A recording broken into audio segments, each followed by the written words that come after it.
We have 4 boys, Jonah being the firstborn, quite sensitive.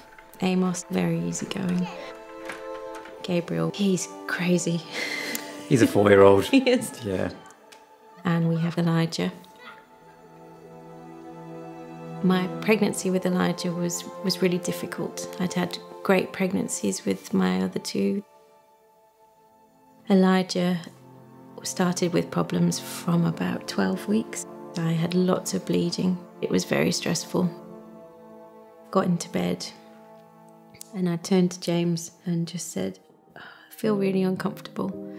And then having had 2 pregnancies before, the penny drops that my uncomfortable is labour pains. I was absolutely terrified. He was 25 weeks and 3 days when he was born. Premature birth is a huge global problem. Over 15 million babies will be born prematurely a year, and that in the UK equates to about 61,000 babies being born prematurely, and of those, about 1,000 will die. He was in an incubator with UV lighting because his skin was so delicate. He was fed through his bloodstream. There was very little we could actually do for him. You feel helpless. I was really scared of holding him because I was really scared that I would drop him. He was just so small. I didn't fully understand what was going on and why he was where he was. Everything was looking good for Elijah. He wasn't on a ventilator, he was just breathing for himself with a little bit of help. He seemed to be doing really, really well. Everybody tells you how many premature babies they know and how big they are now. They're all 6 foot tall. They all end up being 6 foot tall. But also one of the things that people would say was that if the doctors are all right, then you're all right. But if the doctors start looking worried, then you need to worry. And I went in, the doctors looked really worried.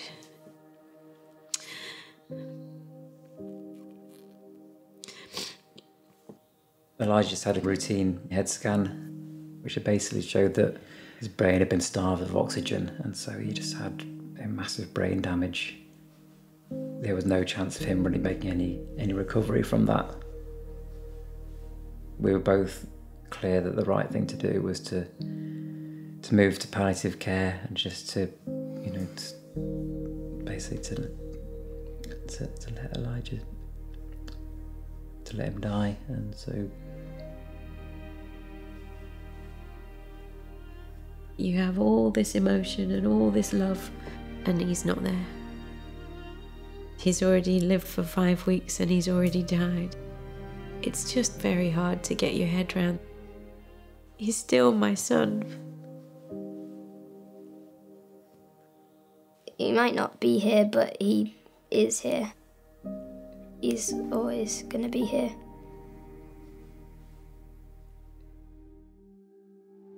At the moment, if a woman comes to us as a first-time mother, we cannot predict or identify whether she's going to have a preterm birth at all. We only become aware of them when they turn up in labour ward in labour. And at that point, we can do very little to improve the outcome of the baby. The research we're doing should hopefully identify the mechanisms that are causing preterm birth. One of the major causes is the evidence of mild infection in the reproductive tract. So what we're trying to do is develop a non-invasive test, and this is a bit like the test that you would have if you were having a smear test for cervical cancer. We can take the swab and get a result there and then and be able to reassure the woman about her risk of preterm birth, and we have various interventions that we can give if necessary. we never kind of really understood why Elijah came early and whether anything could have been done earlier on to perhaps help. So we thought, let's raise money for Action Medical Research. Research in the area of premature birth is not well funded at all, and we really need more research money if we're going to understand what causes preterm birth. I can't explain the impact of the loss of one of our children, and the boys are living without their little brother. The pain doesn't go away, but you adjust to this new life. By funding the research, it gives hope to families.